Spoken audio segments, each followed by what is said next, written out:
One of the easiest mistakes to fix in knitting is when you forgot to do a yarn over. You actually do not have to unknit it in order to fix that. You can fix it on the following row. The row that I'm getting ready to knit on this piece is all knit, but the previous row was knit two together, yarn over, knit two together, yarn over the whole way across. So you can see here, knit two together, yarn over, knit two together, yarn over, knit two together. Oh, and there should be a yarn over in here, but there's not. It's a knit two together and then knit two together. So in order to fix that, I'm going to knit to the location where that yarn over should be.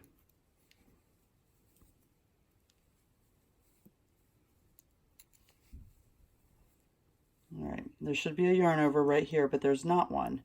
So in order to fix that, I'm just going to lift up this bar that runs between the stitches that are on the needle. So it's the yarn that's coming out of the stitch that's on the left-hand needle, and I'm going to insert my left-hand needle from the front to the back. And you can use your right-hand needle like I just did, or you can just use your left-hand needle and pick up that bar.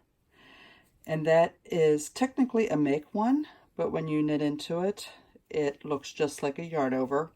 It is slightly smaller than a yarn over, but nobody will ever notice. I would even challenge you once you're done with your piece to try to find it and pick it out. Now, one of the tricky things with yarn over sometimes is the last stitch of the row is a yarn over, and if you accidentally forget to do it, like I just pulled my needle out so that I could show you what it looks like.